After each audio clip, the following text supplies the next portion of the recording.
Let's deal in Laura Ingraham. She is the founder and editor-in-chief of Life Jet. I like the rotating hot dogs that never change. Those are my favorite. Will someone please order them so we can get new ones? Yeah, those are like the old Let's Make a Deal food stuffs where you open the refrigerator, it's like the fake roast beef. Right. I don't think those are actually real. When there's a long line, it hypnotizes you. Why do we always see those and no one ever talks about it? I'm so glad you pointed them out. I'm going to laugh every time I go in a gas station and I see them. News you can use, Ainsley. True. You guys go from 7-Eleven Slurpees to breech births, and now we're going to do health care. I mean, it all is a perfect... Why anybody would eat that? It's all medically related. Why anybody would eat that and not a Slim Jim, I have no idea. All right. Good point. You touched on health care. The Senate now is going to phase 2. They're going to see if they can come up with something to get enough people on board.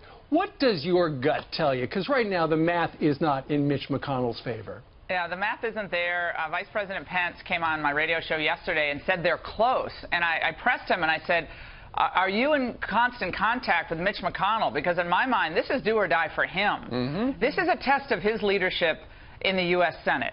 After all these years of voting to repeal Obamacare when it didn't count, when they were kind of show votes, and now when they can govern and they choose not to, or people can't take a little haircut on what they want, it's going to raise serious questions on the part of American voters on whether at least these Republicans are the right Republicans to go forward. Right. Ted Cruz has some interesting ideas on offering lower cost plans that don't comply with the regulations and the provisions in this really more Affordable Care Act.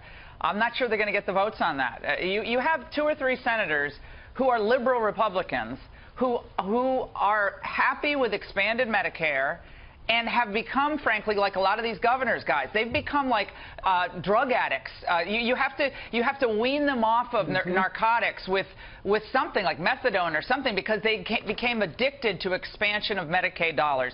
So the states are addicted to the federal dollars. The federal dollars are drying up, and health care costs have got to come down. If they don't, forget it. We're going to have a flatlining economy. This has to get done. Mitch McConnell can't do this. He should really step aside and let someone else come forward who could do it. I don't think there's anyone else that really has that type of experience. Here's what this seems to be a series of brushback pitches to Republicans that were happening over the last week. When you hear Mitch McConnell say, listen, if we can't get this done, and I'm not sure we can, I'm going to have to go deal with with Democrats. Or we're going to leave it in place, and then we're going to see what the voters say. So he's kind of manipulating behind the scenes. I think they'll pass a framework with just like Obamacare, with some blank pages, and let Tom Price, a lot of people agree that he might be the perfect person, fill in those pages. Blank pages are scary.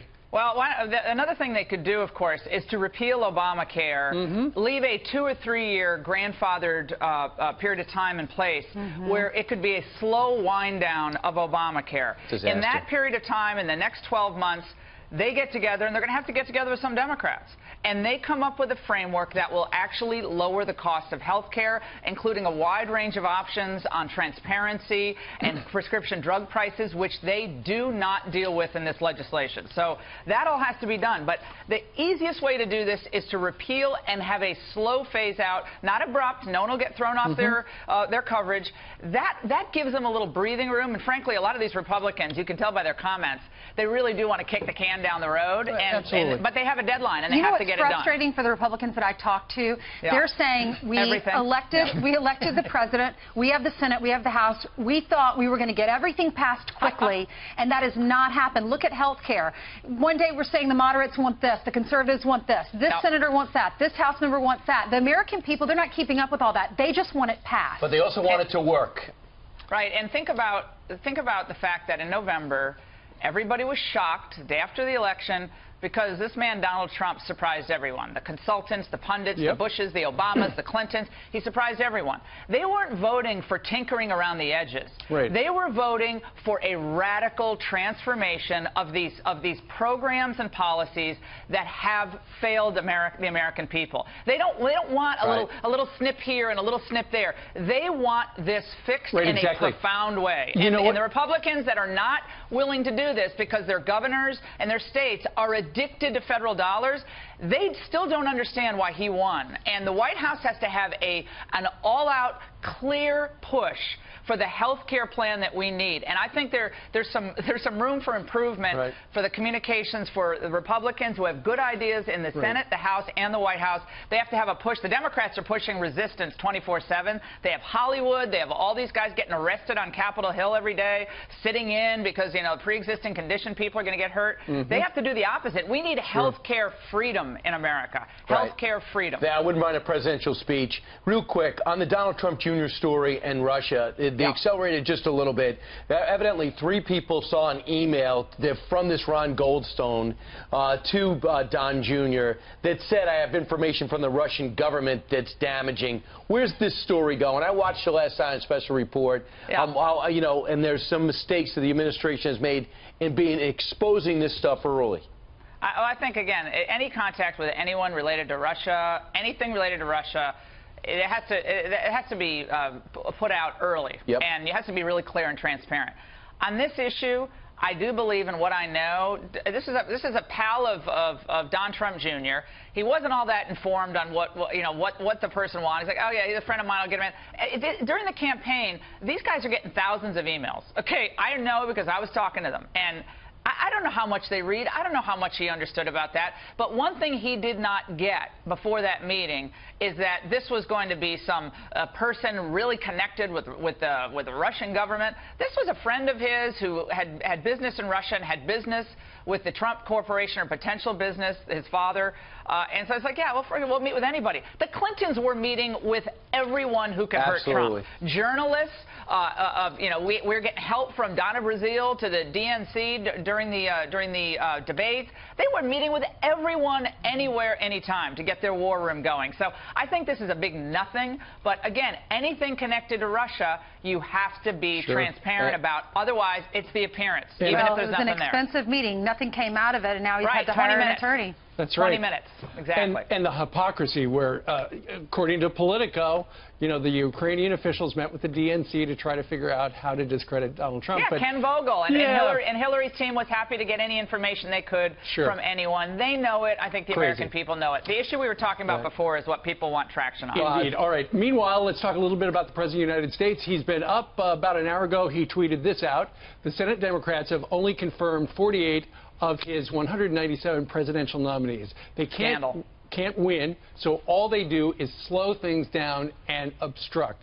And, Laura, when you look historically, it's clear that this particular Senate, under the leadership on the Democratic side of Chuck Schumer, is slow-walking everybody on Donald Trump's slate because they don't want him to get stuff done. Yeah, it's the resistance.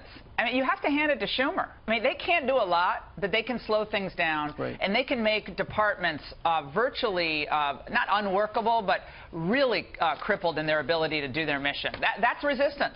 And so the president is right to raise this. I hope he speaks about this, gets his surrogates out there to speak about this. Nonstop. I just ran into, Rick Perry, who I know was on earlier, Energy Secretary. He said he doesn't have a deputy yet.